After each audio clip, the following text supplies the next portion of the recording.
Tenemos hoy el gusto de tener en nuestros estudios virtuales de Radiográfica FM 89.3 de Buenos Aires y de la radiofrecuencia 808 de Salinas a un hombre que está en Libramento, en Santana do Libramento, un uruguayo, Samuel Mezquita, con el cual vamos a conversar de muchos temas. Pero para empezar, Samuel, contame qué hace un uruguayo en Libramento, ¿de qué te ocupás? Buen día, Saban. Gracias por la invitación. Bueno, yo en realidad soy profesor de historia, egresado del Centro Regional de Profesores del Norte, que está ubicado en la ciudad de Rivera. Bueno, soy uruguayo, soy riverense. En realidad, nosotros que vivimos en esta parte del país, bien al norte, decimos que somos fronterizos, porque vivimos en la frontera con Brasil. Y en este momento tengo mi residencia en Santana do Livramento, como tú lo decías, del lado brasileño. En verdad, esto es para nosotros algo muy, muy normal, algo muy cotidiano, porque vivimos en una frontera seca, no hay barreras físicas ni naturales que separen una ciudad de la otra. Nosotros en verdad decimos que vivimos en ciudades hermanas, entonces residir de un lado o del otro de la línea divisoria en Uruguay o en Brasil, para nosotros no significa demasiado, digo. Por eso estoy del lado brasileño hoy, como hace 2 años atrás estaba viviendo en el lado uruguayo, y quién sabe, dentro de un tiempo regreso al Uruguay, pero ese ir y venir para nosotros es algo natural, digámoslo así. Eh, En el caso tuyo, ¿hay un tema laboral que te hace vivir de ese lado? no, es más bien una cuestión económica, porque nosotros manejamos acá dos monedas, en realidad tres monedas: el peso uruguayo, el real argentino y el dólar americano. Resulta que del lado brasileño, ¿no? por la cotización del real, hoy resulta más barato vivir. El alquiler, el agua, la luz, todo lo que tiene que ver con la alimentación, la vestimenta, para nosotros que cobramos en pesos uruguayos, gastarlos del lado brasileño resulta mucho más rentable. Entonces, esa es una opción de vida que tenemos, vivir del otro lado de la frontera, cuando ello lo permite, cuando el real permite, bueno, que el peso uruguayo rinda mucho más. Esa es la razón fundamental por la cual estoy del lado brasileño hoy. ¿Y cuánto más barato es? Eh, Hay momentos que llegas todo a costar la mitad de precio de los productos uruguayos. Hoy ya esa diferencia ya no es tan grande, pero nosotros que vivimos en la frontera, de alguna forma, entre comillas, jugamos con la cotización de la moneda, ¿no?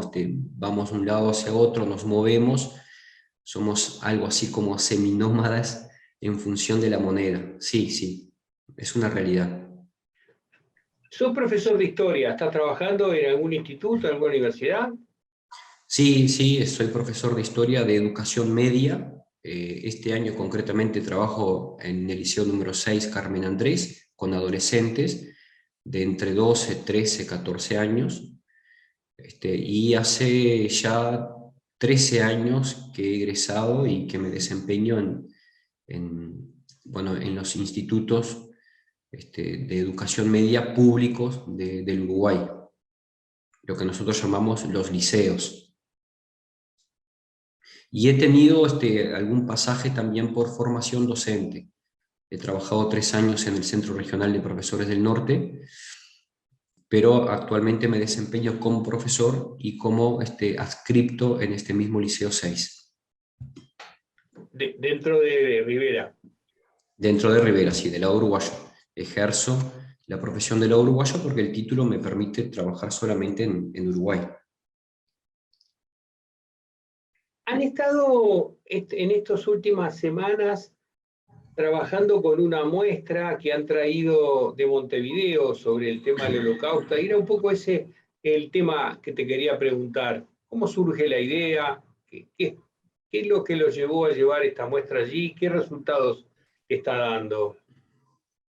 Bien, si usted me permite, voy al origen del interés por esta muestra. En verdad yo estoy cursando una maestría en estudios judaicos en la Universidad Hebrea de México. Tengo un interés particular por lo que es la civilización judía, el pueblo judío, este, y bueno, interesado en esas cuestiones, en esos temas, y además preocupado también por algunos hechos de nivel internacional que se están desarrollando actualmente, preocupado también, interesado con la cuestión de los derechos humanos, de los valores. Se me ocurrió que apelar a una exposición sobre la Shoah vendría muy bien como disparador para reflexionar sobre algunos temas. Entonces se lo propuse a el profesor doctor Eduardo Palermo, que es el director del Museo del Patrimonio Regional de la Ciudad de Rivera, realizar una muestra. Primeramente me contacté con la Embajada de Israel en el Uruguay. Ellos a su vez me contactaron con el Centro Recordatorio del Holocausto en Uruguay. Bueno, intercambiamos algunos emails con Rita Binocur, que es la directora de este centro, y de ahí surgió la posibilidad de que viajemos a Montevideo. Nosotros estamos a una distancia de 500 kilómetros de Montevideo, que es la capital de Uruguay. Fuimos hasta las instalaciones del Centro Recordatorio del Holocausto. Allí estuvimos en contacto con Rita Binocur, con Sandra Weinstein, con Dinora Polakov, con Mónica Barbacita y con Matías Rodríguez. Y bueno, accedimos a una serie de 29 láminas previamente seleccionadas.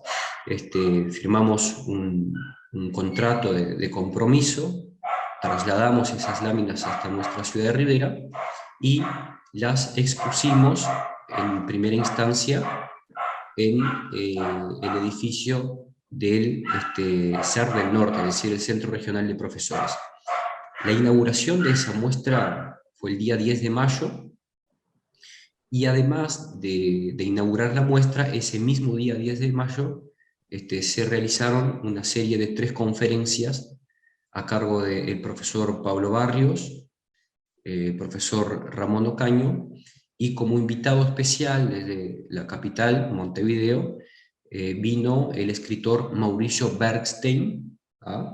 Dicho sea de paso, en este momento estoy leyendo su último libro, titulado Fusiles en el Paragüero. Y bueno,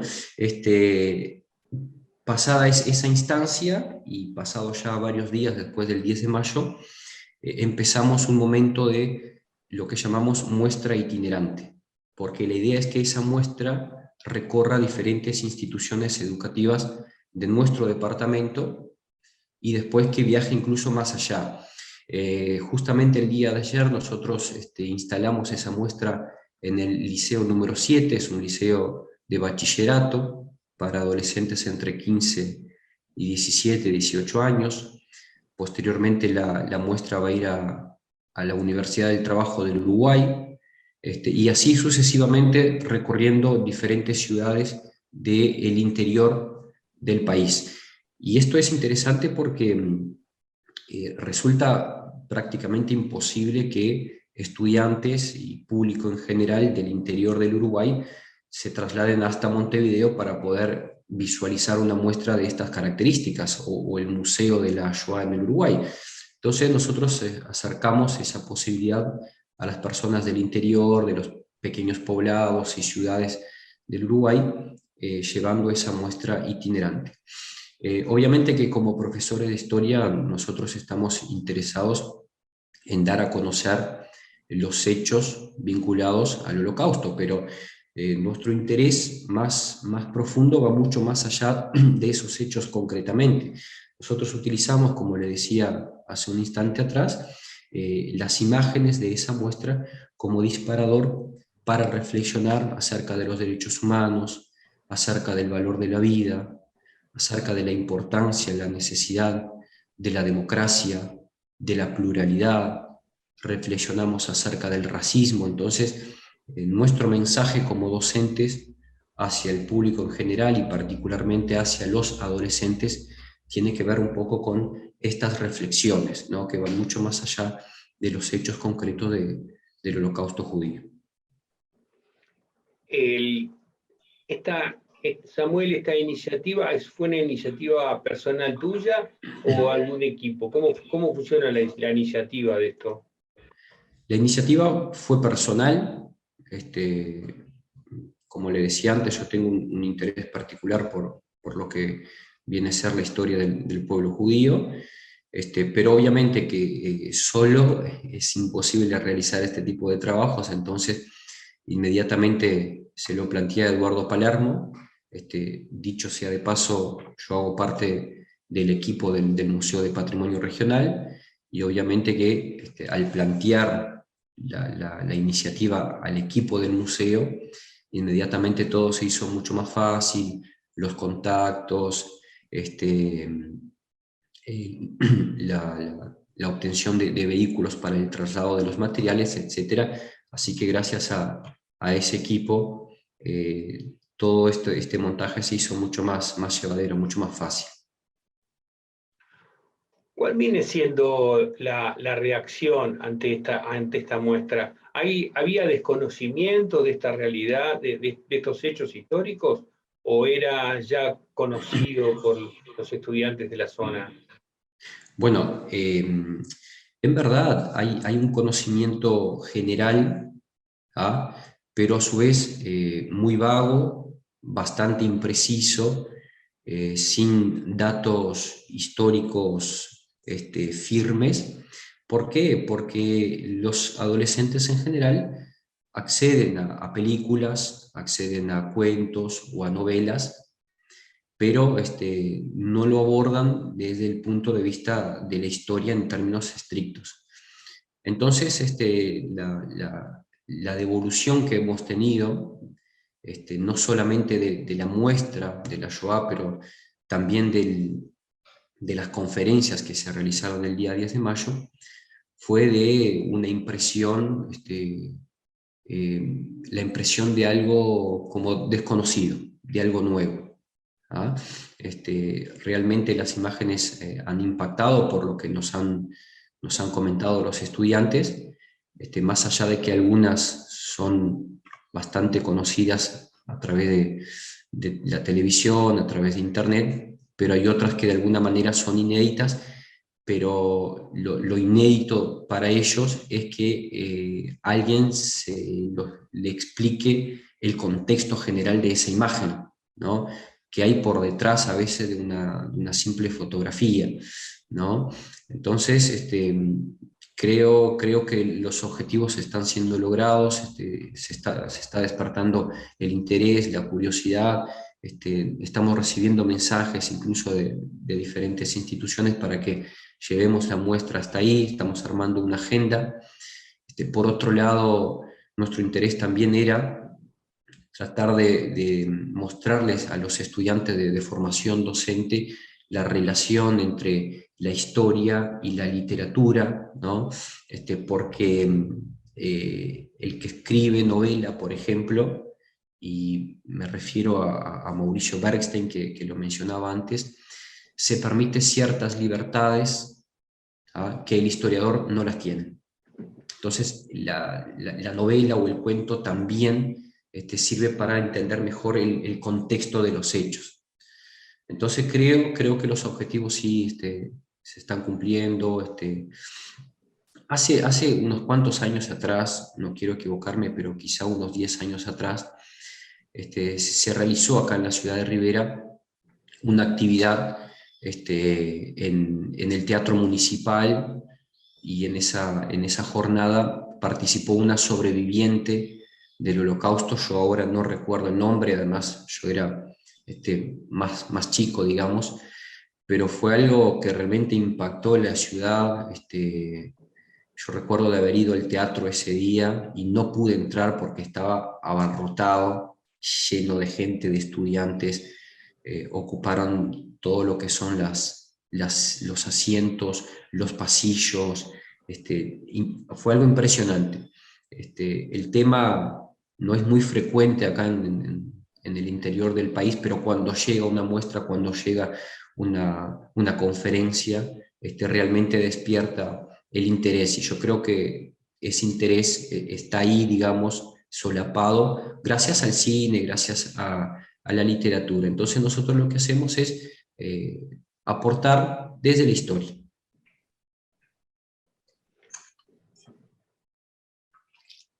Hay colectividad judía en Rivera? Bueno, como colectividad o como comunidad, no existe. Aquí en la frontera es fuerte, sí, la presencia árabe musulmana, hay una comunidad importante, muy grande, hay mezquitas, hay comercios de ambos lados de la línea divisoria, es decir, tanto en Rivera, Uruguay, como Livramento, Brasil, pero judíos, una colectividad, una comunidad, no lo hay. Sí hay muy dispersos, algunos judíos, pero digamos que han sido asimilados. No es fácil identificarlos, a no ser que se indague un poco o que alguien te lo comente, mira, fulano de tal, que reside en tal lugar, es judío. O cuando tú descubres o te enteras del apellido. Entonces empiezas a averiguar y te dicen, mira, esta persona es judía, pero los pocos que hay, digamos que han sido asimilados. Y últimamente me he enterado, sí, que hay en un barrio acá de Rivera que se llama Mandubí, aparentemente allí hay un rabino, ¿ah? Y me he enterado que hay judíos conversos acá en nuestra ciudad, pero es algo que no se percibe, no se visualiza con facilidad en la calle, ¿no? Se sabe que hay, pero le digo, como comunidad, como colectividad, así, no, son casos muy aislados. Hay relatos de familias judías que vivieron en nuestra ciudad en los años de la Segunda Guerra Mundial y en los años posteriores inmediatos, pero ya aparentemente no están más aquí, se han ido a otro lado. Pero la presencia árabe musulmana sí es muy fuerte. Nosotros siempre nos hemos preguntado con Eduardo Palermo por qué no hay judíos en nuestra ciudad. Bueno, tenemos algunas respuestas, ¿no? Pero nunca hemos hecho una investigación a fondo para saber más del tema. Y así esta hipótesis de trabajo, ¿qué responden al por qué no hay judíos en Rivera? Bueno, no sé, en primera instancia pensamos que la presencia árabe musulmana, ser muy fuerte, muy patente, muy visible, por ahí de alguna forma puede generar algún tipo de, no sé si llamarlo incomunidad, pero en este momento no se me surge otro término más apropiado, pero este, para una familia judía, sin una comunidad que lo pueda respaldar, apoyar, recepcionar, por ahí puede significar una situación compleja, pero sobre todo para el judío religioso, practicante, digamos que es casi imposible, ¿no? Como le decía, en nuestra ciudad es imposible acceder, por ejemplo, a productos kasher, no hay sinagoga, o sea, no hay condiciones para un judío practicante residir en esta ciudad. Y lo que sí hay son judíos que han sido asimilados y que, bueno, son, digamos, un uruguayo más entre tantos. ¿Cuál es la situación a nivel del cementerio? ¿Existen tumbas? ¿Tenés información acerca de tumbas judías?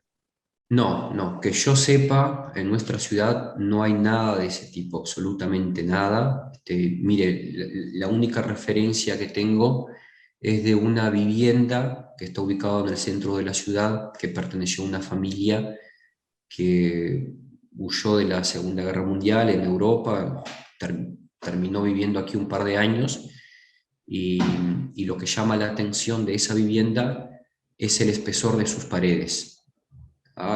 Bueno, se dice que por ahí no llega a ser un búnker, pero podría ser algo parecido, ¿no? Es inusual el espesor de sus paredes, no quiero exagerar, pero debe tener 80 centímetros de ancho, y eso es fuera de lo común acá en nuestra ciudad. Aparte, quienes han entrado a esa vivienda nos han dicho que tiene un diseño o está estructurada como para que una familia resida ahí un tiempo indeterminado, cómo está dispuesto el jardín, los espacios, pero más que eso no hay en nuestra ciudad. Realmente la presencia judía es casi inexistente, y si la hay es prácticamente invisible. Volvamos a la muestra un segundito. ¿Cuál es la cronología de esa muestra? ¿Qué recorre? Son 49 paneles, me decías. ¿Qué recorrido hace? Son en realidad 29 láminas. 29. 29 láminas, sí. Entre ellas hay 5 láminas que constituyen una línea del tiempo, ¿no? Que arranca en la década del 20 y va hasta la década del 40 aproximadamente, o fines de la década del 40. También la muestra está compuesta por mapas, ¿no? En esto de siempre querer contextualizar los hechos desde el punto de vista cronológico y geográfico. Y después otra serie de láminas, varias, que reflejan bueno, la vida en los campos de concentración, que reflejan algunos hechos puntuales como la noche de los cristales rotos, que reflejan los barrios judíos destruidos por el ejército nazi en particular, bueno, la situación cotidiana de marginalidad, de pobreza extrema que padecieron los judíos en Europa durante la Segunda Guerra Mundial, y creo que esas son las imágenes más impactantes. Y después un conjunto de láminas que tienen que ver con objetos de sobrevivientes y no sobrevivientes que estuvieron en los campos de concentración, objetos personales, championes, carteras, y una lámina en particular que es muy llamativa, que tiene que ver con los elementos que se usaban para identificar a los judíos. Lo que más se conoce es la estrella de David, amarilla, ¿no? que uno siempre ve en las películas, pero a través de esa lámina nos enteramos todos que se usaban diferentes tipos de estrellas con diferentes colores, diferentes trozos de tela para señalar al judío. Entonces creo que es una muestra bien variada, que refleja una serie de elementos varios, ¿no? Que permite tener una visión amplia de este hecho lamentable desde todo punto de vista. Contame, ¿cuáles eran las preguntas más frecuentes de los estudiantes en estas conferencias o en estas charlas de recorrida por los paneles? Bueno, en lo que respecta al público adolescente, lo que más llama la atención es su incomprensión de por qué ocurrió el Holocausto. Como que les choca, les impacta, no logran entender la existencia, la expresión, la manifestación de un odio tan grande hacia el pueblo judío en este caso. Eso es lo que más llama la atención. La pregunta más frecuente, creo que la primera pregunta es el por qué. ¿Por qué?